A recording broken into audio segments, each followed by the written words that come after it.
2017 has been a fantastic year for gaming, and today on GameRanks we're going to give you the top 15 games of the first half of 2017. Now keep in mind, this is only the first half of the year. We aren't clairvoyant, we don't know what the best games of the second half are going to be, so we're just talking about the first 6 months here. Number 15 is Endless Space 2, a turn-based strategy 4X. This is a game that easily makes every other 4X look like crap, visually speaking. The sound design is amazing, the music is amazing, and this game actually sets the bar as far as visuals for a turn-based strategy game. It's got good writing, so the fact that it focuses on different factions, stories, and elements of progression, it's not tedious or horrific, it's actually very engaging. And aside from the fact that there's not a lot of replayability in it, this is just a top-shelf game. Number 14 is Dirt 4. Dirt 4 for me is easily the best rally racing game. It's got an incredibly comprehensive career mode that's challenging, but not necessarily simulation challenging, because it's still just fun as hell. It's one of those games where you're not playing it for a 100% accurate reproduction. It is not a simulation. You might get some people who will argue about that, and that's fine. In fact, I think it's better that people argue about that, because if you have a game that both the simulation people and the arcade racing people both like, that's actually pretty amazing. And did I mention this is one of the best looking games, period. Number 13 is Injustice 2. Injustice 2 manages to take a game that was already incredibly good and make it flat out like the best. This is such a damn good fighting game. It's really impossible to say anything other than that. As far as single player goes, I've never had more fun with a fighting game. And not just because it controls so well, but it has an enjoyable and actually interesting story. Am I going to call it an amazing story? Maybe not so much, but it is a fighting game. As a fighting game, it is absolutely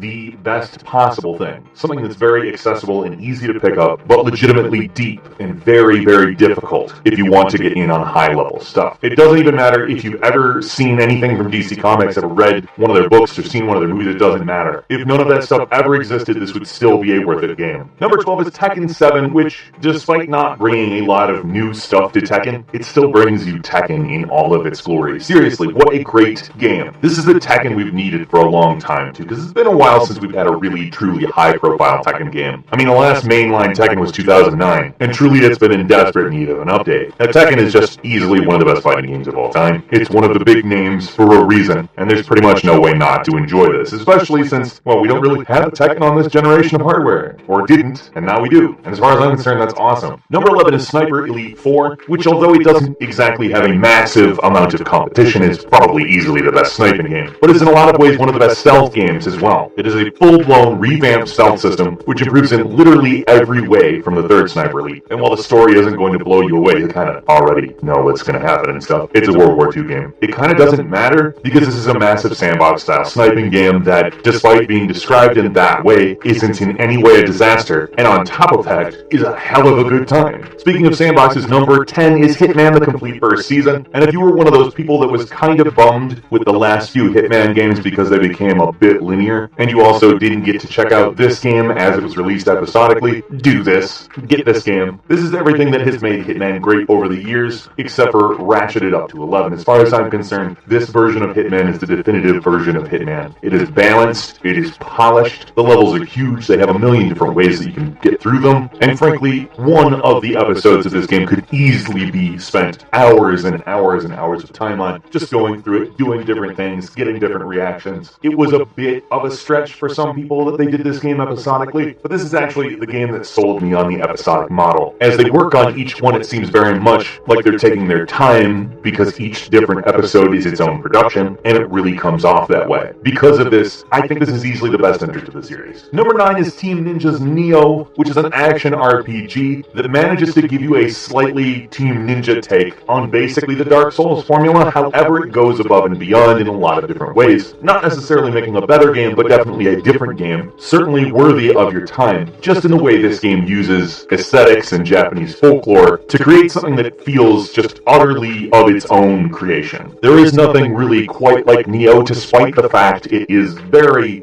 very much a cousin of Dark Souls. It is difficult, but the combat is extremely intuitive, although very technique-based, very timing-based. This is not a button masher. Damn, it is a hell of a game. Number 8 is What Remains of Edith Finch, a narrative-driven game. It's a little bit linear, but if you can get beyond that, and believe me, I can get beyond that because I like me some linear games. I just know that not everybody likes the same thing I like. Still, knowing that this is an incredibly detailed and varied storytelling experience about what happened to the Finch family, it presents itself as a series of vignettes with narrative, different settings, and even different mini-games in order to progress. It's a game that essentially keeps itself changing throughout the entire experience and absolutely is in its own class. Nothing is quite like this game, and I think in the case of this game that is definitely a positive. Number 7 is Dead by Daylight, an asymmetrical multiplayer shooter that very much succeeds in a lot of ways that Evolve failed. Now, the concept and setting itself is very similar to the Friday the 13th game, however, it's very hard to call it any kind of a ripoff. They end up being very different in a lot of key ways. There's a killer and several survivors on a map. The survivors have to work essentially their way around the killer. They have to start up several generators, which then give an exit. When the exit is powered, they can leave, and if they leave, they win. Or if the killer kills them, they lose. This is an intense game. It gets all of these really cool audio cues very right, and the team members all have very different abilities, so teamwork is encouraged. It kind of takes the best of the hero-based shooter and applies it to something that is not a shooter. It's sometimes not completely balanced, but it mostly works, and it's fun as hell. Number 6 is Nier Automata. If I had to sell you in one sentence, I would say it's basically Bayonetta, but with androids, machines, and a post-apocalyptic world, and if you described it that way to me, I would be sold. But it's more than that. It's definitely more than that. There's a lot more varied gameplay in this than there is in Bayonetta. That's not to say it's automatically better than Bayonetta, or that Bayonetta is automatically better than this. I think it's just Platinum Games makes phenomenal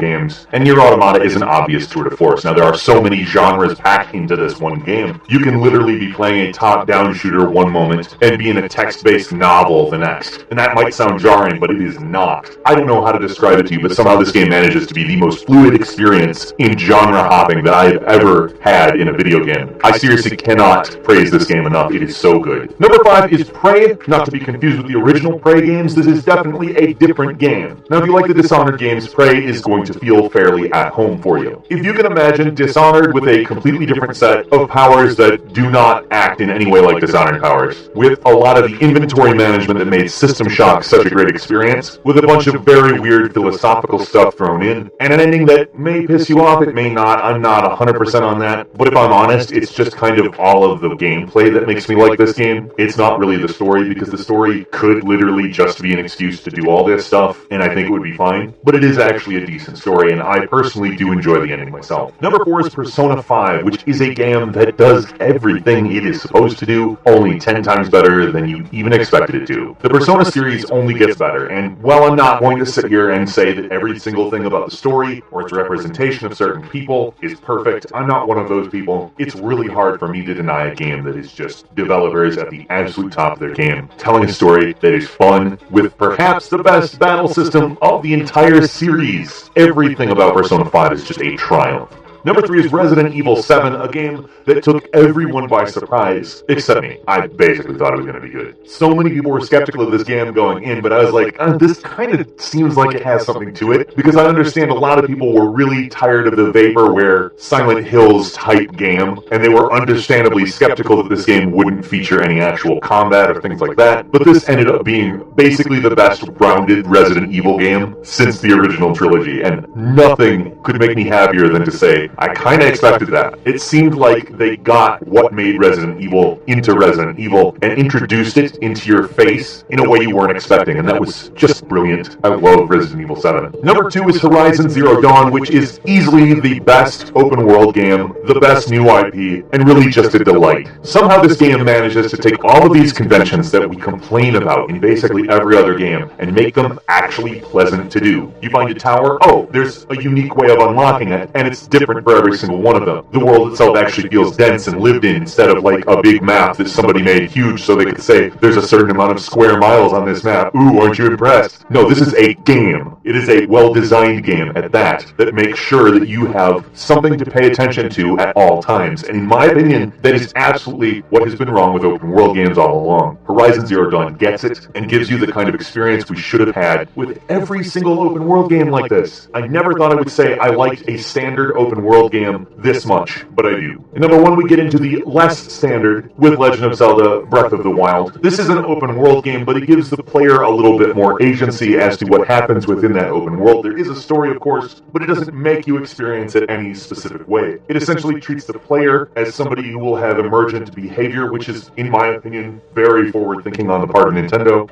But although I will say it's not entirely perfect, still as far as Zelda goes, it is so far ahead, even futurist, in what it attempts to do. It knows where gaming is going, and it does such a great job of capturing that while not making you feel any sort of abandonment. It's still a Zelda game. It's still fun in that way. And I gotta say, as far as Horizon Zero Dawn and this game go, you have the standard and the non-standard, and both of them manage to be like the best open world games of the year, easily. For me, anyway. A couple bonus titles for you. The Elder Scrolls Legends, which is a surprisingly great collectible card game available on the PC. It's free to play. It's definitely worth your time. I'd say give it a shot. As well as Torment, Tides of Numenera, a game that continues the legacy of Planescape Torment and introduces it to Numenera. It's phenomenal. What were your favorite games of the year? Of course, we are interested. Leave it in the comments. If you enjoyed this video, please click like, and if you're not subscribed, now would be a great time to do so. We upload brand new videos every day of the week, and the best way to see them first is a subscription. As always, we thank you very much for watching this video. I'm Falcon. You can follow me on Twitter @FalconTheHero, and we'll see you next time right here on Game Ranks.